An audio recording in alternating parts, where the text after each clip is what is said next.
There was some other quotes. This was another one too. Jesus Perez actually joined him, his top assistant, and I thought it was a fascinating interview and high performance that the hosts were really keen on. This is the first time they had a manager and his top assistant on the show at the same time, and they talked about the relationship, and I thought it was really cool to kind of hear how it got formed and why it's strong and all that. But Jesus Perez said this on the state of the U.S. men's national team in 2024, Chuck.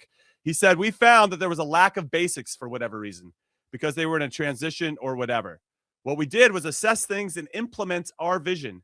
We didn't go there to teach anyone, to show them how to do things, just to convince a group of players and staff that we can be competitive." What I would say is, first, the question you asked, Tony, you better tell the president of the United States that you think you can win. That's the mentality of U.S. in sports, is that we can always win. We can always compete. So right.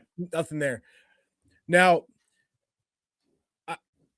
I think we were all led under the impression, and we saw this young group, when we're talking about the previous cycle in 2022, they had to have all of those intangibles to, one, qualify with no experience at the international level, to get into a World Cup, and then to get out of the group.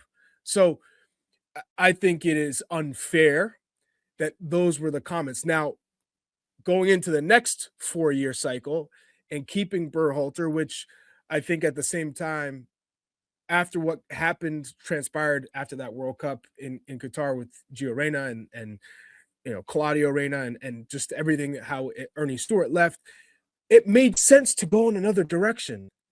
So Matt Crocker came in and then hired Greg Berhalter again. That's when we're talking about the complacency. We're talking about guys lacking some of that fight, and the entitlement creeps in. Mm-hmm. And we've already had this discussion of, when a coach stays on, you've formed certain relationships, you've formed trust, and even though it might be the right decision to move on from certain players in certain positions or integrate new personnel, sometimes that trust kind of prevents you from making those right decisions in the relationships that you have. Therefore, that is what Mauricio Pochettino is addressing in this with his assistant Jesus Perez, talking about how we had to break down a lot of these relationships and the entitlement that creeped in. So obviously, we're talking about this cycle, and it was the right time for Pochettino to come in, and that the U.S. Soccer had to hire somebody else to kind of do damage control. But at the same time, I don't want to discredit what was built the 4 years before that. Sure. Now, good foundation laid. And now, to your point, I think all agreed on the show many times over that there should have been somebody that came in right away and didn't bring Greg back into it. So hey, Jimmy, real quick on that one. Is the first part of that answer, I wish there was a follow-up on it, but the first part is, we found there was a lack of basics for whatever reason. Yeah.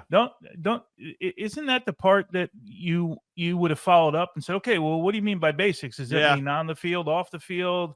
Is it structural in the organization? Is it wouldn't you say all the above, Tony? I don't know. That's like, we cannot, now we're assuming, right? We're assuming that he meant whatever we think he meant, right? Like, I wish the follow-up would have been, and I'm not, I mean, I wish I knew what the answer was to the basics, because that's pretty broad. Like, is he saying we have guys who do we have guys who can't trap a ball, or do we have guys who aren't good professionals, or do we have guys that maybe, or is the organization broken from the top? Like, what does that mean? I think it cannot be quality. It absolutely cannot. I think it's be a culture in terms thing. It cannot be. That's what I feel. Yeah. If you have a number of guys performing and playing and playing on the top teams in the top leagues and making a difference, it surely cannot be quality in terms of the basics.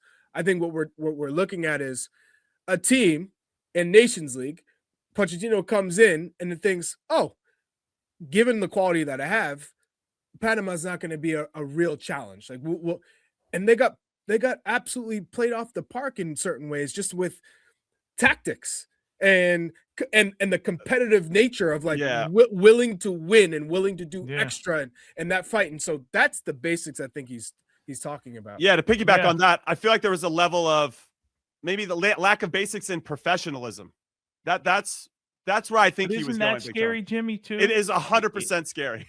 Like you're talking about, we got players that play Juventus, we got players that play Milan, and at that point, Tillman at Leverkusen, I can't remember.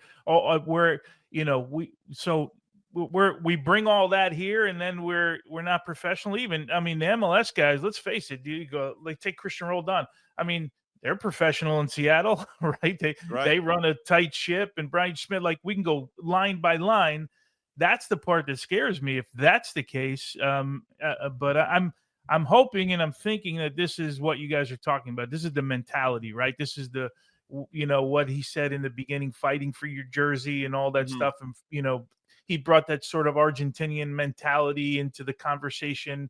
And again, some of this could be lost in translation. Remember, this is not Jesus's first language, right? So some of this could be lost a little bit in translation too. No, I went back and watched. I saw this quote before I watched it, and then I went and watched it, and it definitely gets softened because you can see that he's looking for the right words in some ways, right? I think his messaging is still there because this other line kind of throws me off a bit. We didn't go there to teach anyone, to show them how to do things.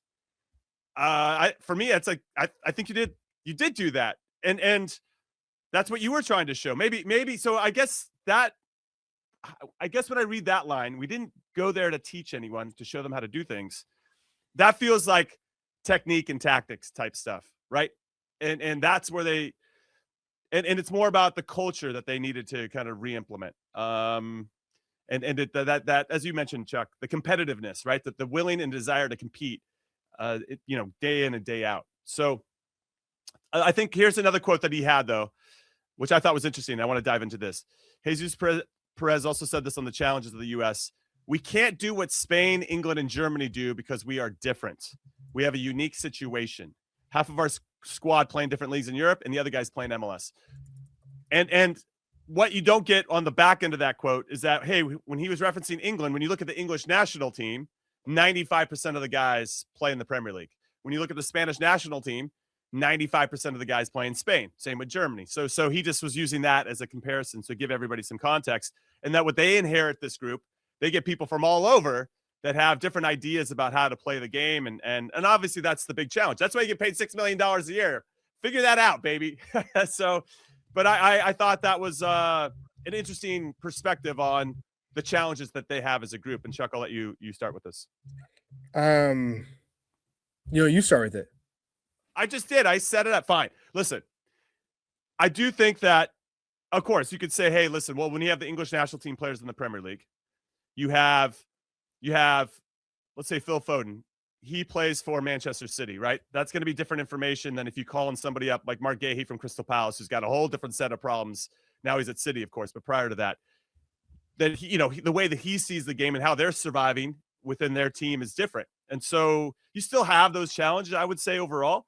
But I could understand, I guess, from a cultural perspective, how you're trying to, again, I think it's honestly, when I look at, and when I listened and when I read this over and over, I feel like Jesus Perez is really just focusing on the culture, and it has less to do on technique and tactics and fundamentals, as it were.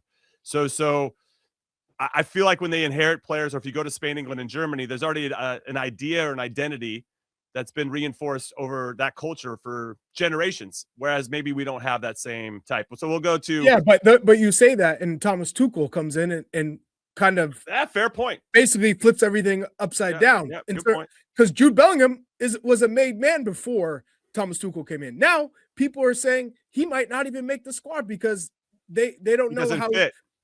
Because not only doesn't fit, it's not about fit. It's about what Thomas Tuchel wants from that position, and he maybe feels that Jude Bellingham isn't doing the extra or being the guy that he needs him to be. So if he's not starting, and we had this conversation, what is a player like Jude Bellingham going to, how is he going to operate? What is his mentality going to be like if he's not starting, if he's on the bench? Can you carry a player of his stature on the bench? Because he's not going to be happy.